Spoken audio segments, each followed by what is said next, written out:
Tantor Audio, a division of Recorded Books, presents Plantation Politics and Campus Rebellions, Power, Diversity, and the Emancipatory Struggle in Higher Education.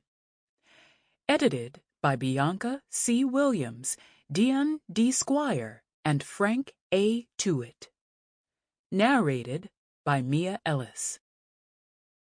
Publisher's Note: in this audio edition, you will hear references to figures present in the print and e-book formats of the book. Introduction.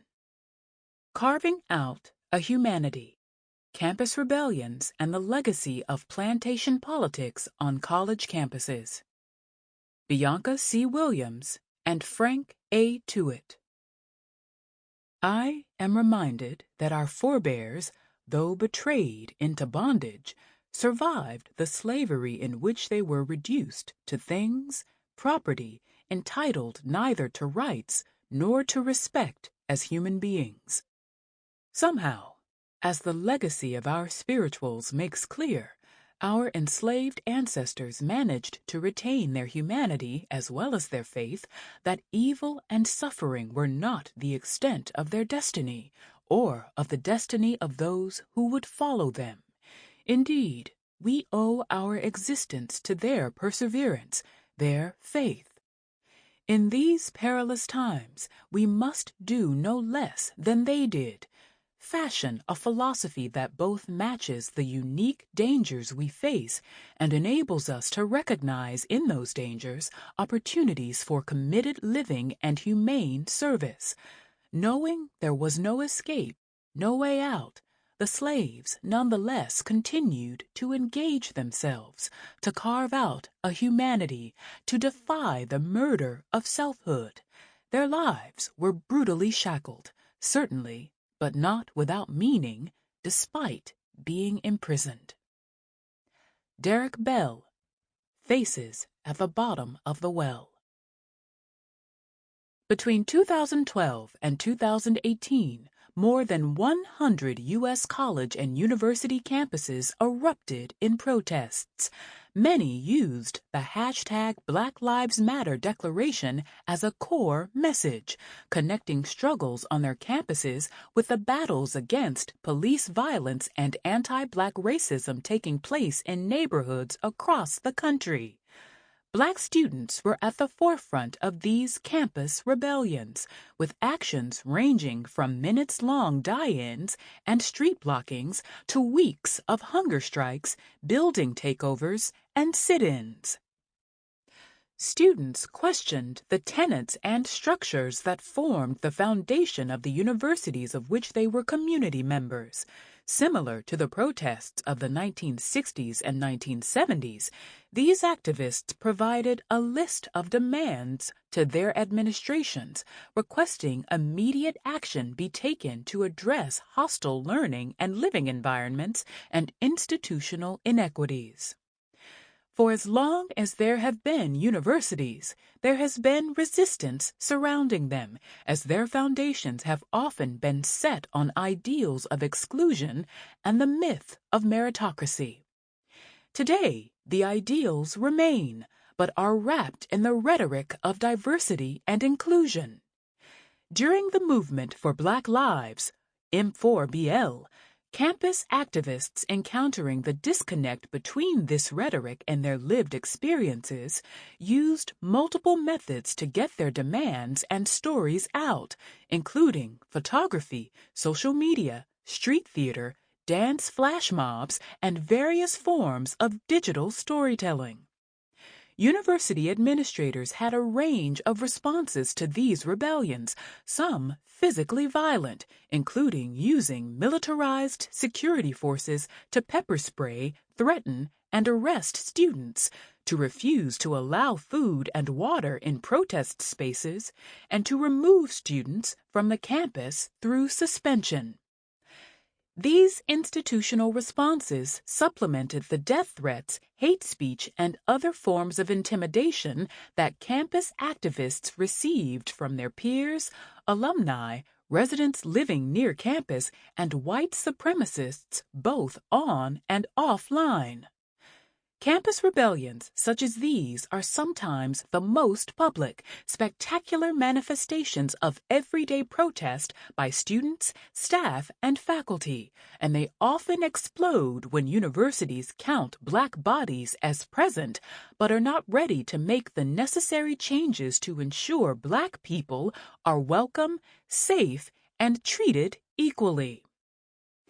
In the epigraph, law professor and activist Derek Bell reminds us that fighting for liberation requires vision and faith. Alongside this, it helps if we have an appreciation for the resistance and resilience Black people have embodied throughout history, gratitude for struggles survived and hard-won victories achieved, and ownership of one's responsibility in the continuing fight for equity and justice. Acknowledging that responsibility, this book on plantation politics explores whether the university is a site where Black people can continue to carve out a humanity. The authors examine who and what the barriers are to humanizing processes within higher education, and how an understanding of plantation politics might help us more effectively imagine and organize toward emancipatory futures. Here, we zero in on the university as a microcosm of the larger struggles against white supremacy and anti-Blackness, recognizing that the protests and rebellions that erupted in places such as Ferguson and the University of Missouri, Mizzou, are deeply intertwined. Though community organizers and campus activists are frequently discussed as separate entities, during the M4BL they were oftentimes one and the same, moving across spaces to engage in protests against exclusionary practices and police violence. The lines between the university and the community are often troubled when Black people are placed at the center of the analysis. Bell's epigraph, however, is not only about the inheritance of resistance. It is a reminder that the systems of oppression that disempowered and disparaged enslaved Black peoples are still present, that the tentacles of violence, surveillance, and exploitation they lived through are entangled with the unique dangers Black people encounter today. In her celebrated work, Lose Your Mother, Saidiya Hartman echoes Bell, writing, "If slavery exists as an issue in the political life of Black America, it is not because of an antiquarian obsession with bygone days or the burden of a too long memory, but because Black lives are still imperiled and devalued by a racial calculus and a political arithmetic that were entrenched centuries ago. This is the afterlife of slavery. Skewed life chances, limited access to health and education, premature death, incarceration, and impoverishment." Hartman pushes us to consider the afterlife of slavery, while Catherine McKittrick encourages us to think about how plantations continue to influence Black futures.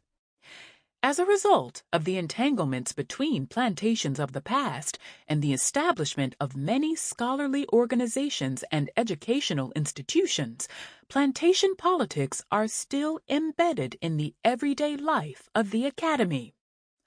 Like McKittrick, we wonder what one might see, understand, and imagine they might do if we recognize the haunting of plantation life as existing not only in the walls and structures that buttress the university, but also in its operations, hiring practices, recruitment and attainment strategies, curriculum, and notions of sociality, safety, and community. Therefore, throughout this text, we use plantation politics to refer to the connections between historical policies, practices, and discourses in higher education and their new iterations, which are used to control, exploit, and marginalize Black people. Moreover, We argue that plantation politics are often pushed to the forefront when institutional actors are confronted with Black people's resistance, such as during the movement for Black lives. Purposely, this book focuses on plantation politics and campus rebellions because we are aware of the relationship between the two.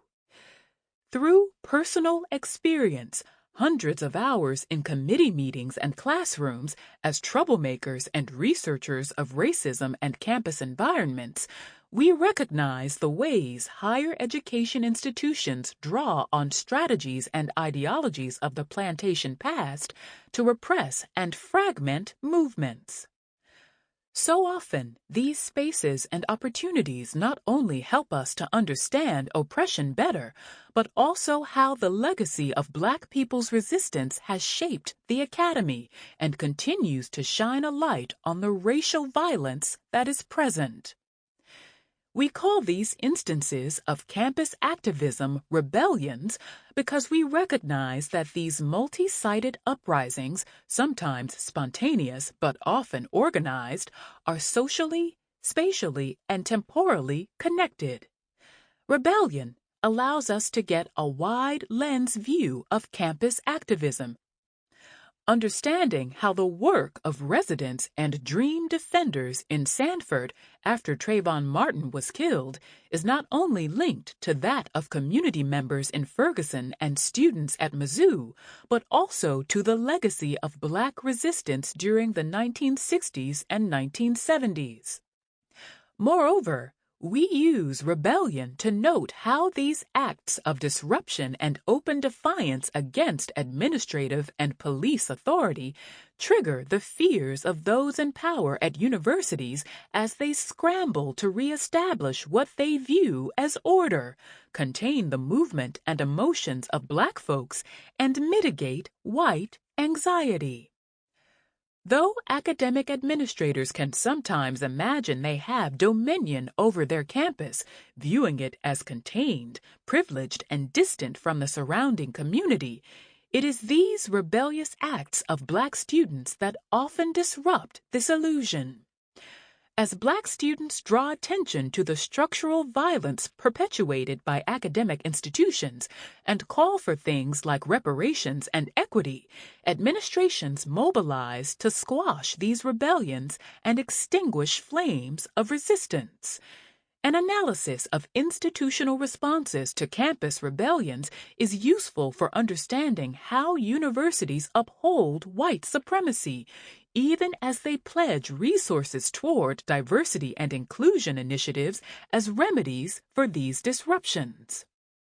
Teasing out a plantation politics framework has the potential to help us identify the machine of white supremacy in higher education, how it operates, how it views us, how we act as assets and liabilities to it, who our accomplices or allies are, which entities act as barriers to equity and justice, what we need to tear down, and how we can build something new in its place. Putting a spotlight on university responses to campus rebellions during the movement for Black lives allows us to shift the attention from the protests that are viewed as symptoms of a problem to the conditions and individuals that assist in creating oppressive educational environments. Or a more favorable understanding may be that a plantation politics framework helps us see how institutions actually seeking to tackle inequities often end up perpetuating them by not directly addressing the roots of the problem. Why a plantation politics framework?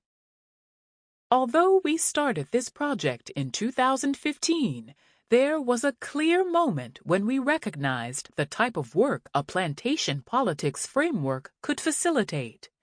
Sitting in the room at the 2016 Association for the Study of Higher Education, ASH, conference in Columbus, Ohio, the editors of this book waited for the appointed time for our panel session to begin. We were in a collective state of shock. Folks of color filled the seats around us, some speaking in whispers, as if speaking at a higher level would disrupt the grief and mourning permeating the space. Others sat silently in their seats, staring off into the distance, with sadness coming off of them in waves. In the wee hours of the morning, it had been confirmed that Donald J. Trump had won the election for President of the United States. And we were here, in this room, committed to presenting on plantation politics in higher education. Some of us felt the words we planned to speak were necessary, but also meant nothing. Urgent and weighty matters felt even more so, yet giving a presentation on them seemed inadequate. The stakes of valuing Black life, of maintaining safety and wellness in our environments, had increased exponentially overnight. Staff, students, and faculty around the globe participating in the movement for Black lives had spent years engaging in activism and consciousness raising, declaring and demanding that Black lives matter. In multiple ways, voters, politicians, police, and university officials had replied that these lives, in fact, did not. With this in mind, several questions threaded the session's papers and comments together. How does one move the Academy closer to its espoused aspirational goals of diversity, inclusion, and equality when a white majority has elected a white supremacist to lead the country? Is a commitment to an equity-minded agenda within higher education even possible? In this political climate, how do we talk honestly about the ways oppression and dehumanization of Black people continue to be essential to higher education? How do we begin to value Black people and their labor when our experiences tell us that universities thrive using strategies from plantation pasts instead of working toward equitable futures?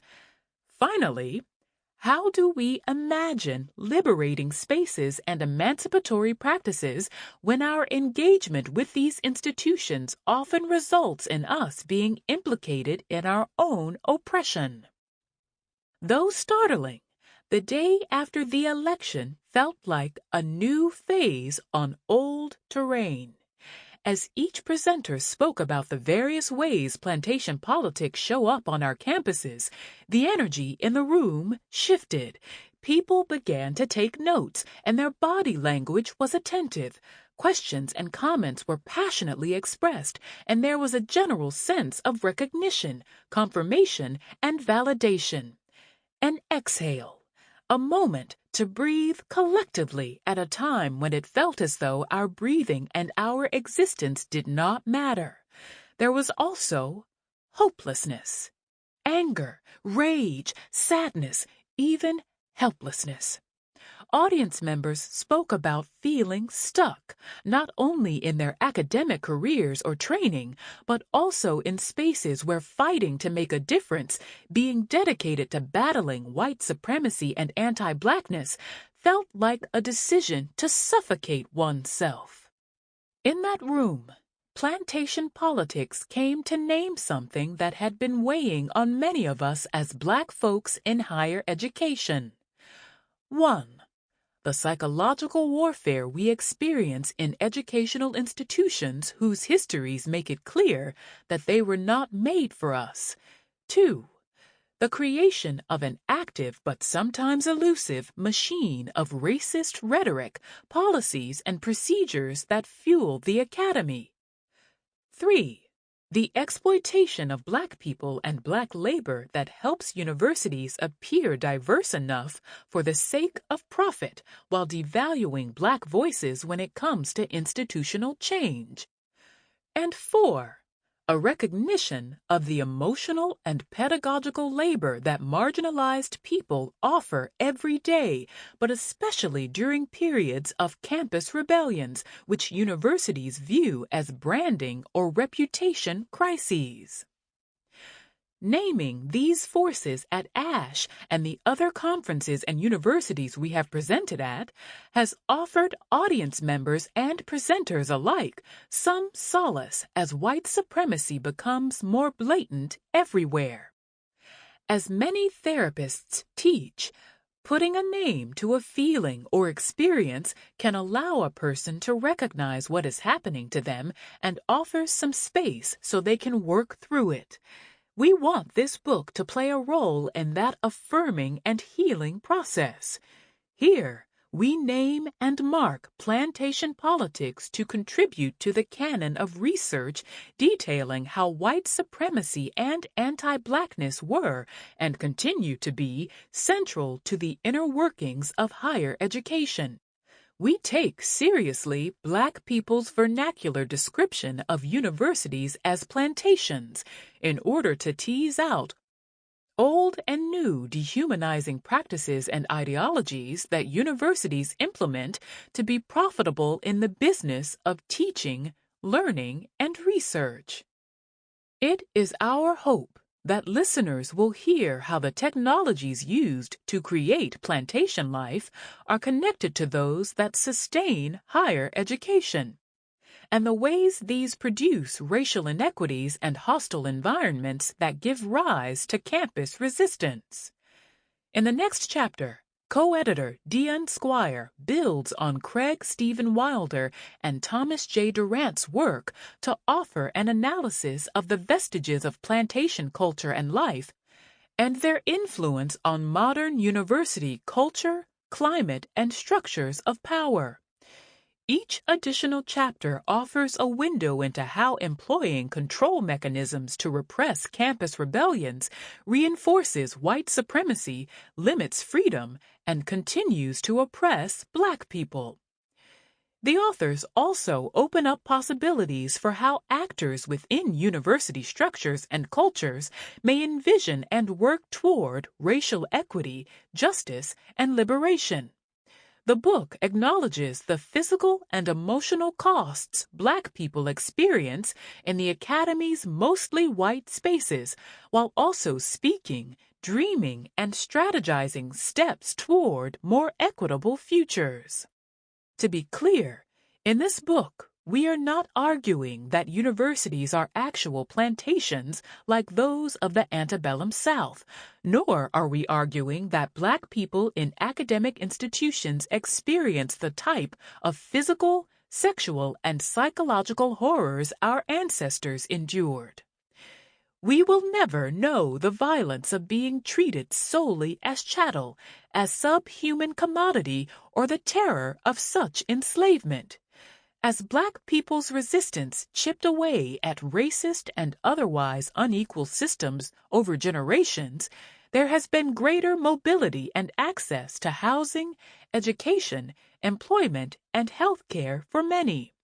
However, in light of recent surges in raids within immigrant communities, a growing understanding of the intricate ways capitalist systems continue to disempower Black peoples, and a heightened awareness of the traumatizing effects of carcerality, surveillance, and police violence, many are asking whether the conditions of our current moment should be viewed as adaptations that present new terrors and challenges to freedom and liberation. As Black activists hold universities accountable and campaigns for reparations grow, some institutions excavate their racist histories from the archives and publicly share their stories. Here, we are made ever more aware of the interconnections between the plantations of the past and the establishment of many educational institutions. However, some unwisely believe that this history is distinct from current-day operations and has no impact on the present. As we spoke with Black folks in higher education throughout this project, it became clear that some had great concerns about the ways race, capital, and labor coalesce to perpetuate inequities in higher education. Universities were critiqued for not valuing the pedagogical and emotional labor that staff and faculty of color invest to create welcoming environments that retain, tuition-paying and/or reputation-promoting students of color, failure to honor the labor that Black student athletes contribute to both the university's coffers and the reach of the institution's brand, and the taken-for-granted ways Black faculty continuously drag institutions into the future through their theoretical and research innovations.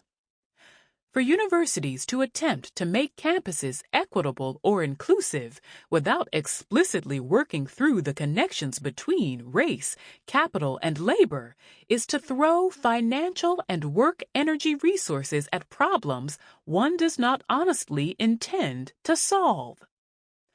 Some of the book's contributors ask, if it is possible for educational institutions to be effective without exploiting Black labor or marginalizing those who are committed to being unapologetically Black. It may be that in order to respect and value Black people, the Academy may be required to die to itself. In the wake of giving up the violence, exploitation, and exclusion that currently functions as the motors of the Academy, a rebirth will be necessary.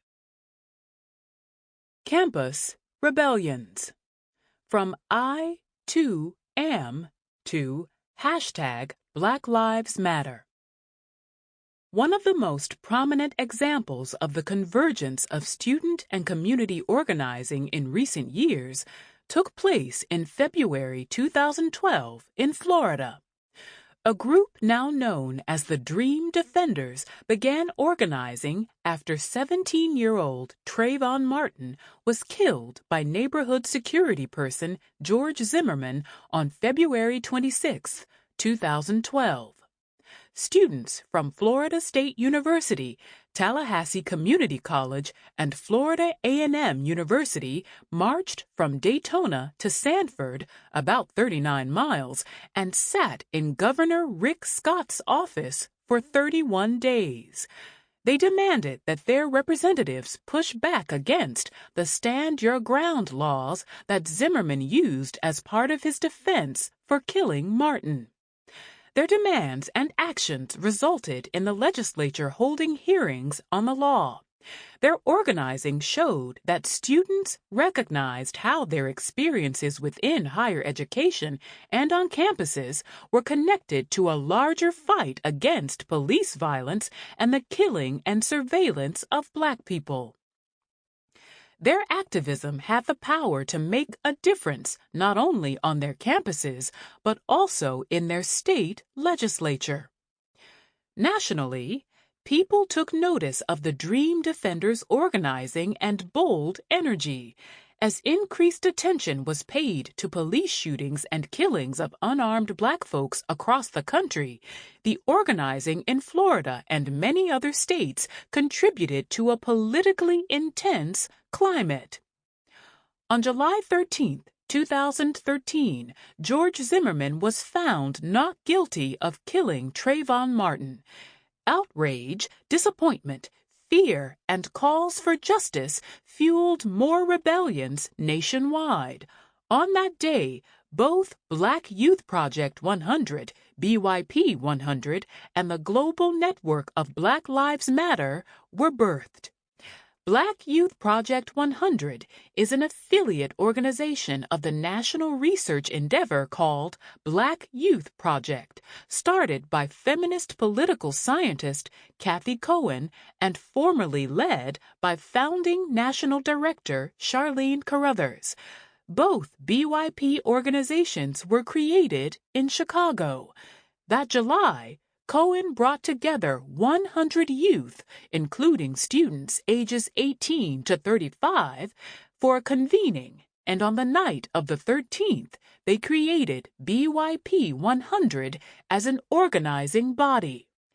As the herstory goes, Black queer women community organizers Alicia Garza and Patrice Cullors joined forces with Black woman immigration organizer Opal Tometi to co-found an online campaign using the rallying cry and hashtag Black Lives Matter. Eventually, Black Lives Matter, BLM, became a global network of over 45 chapters, filled with organizers who worked collectively at times and autonomously during others. Black Lives Matter became... Sample complete. Ready to continue?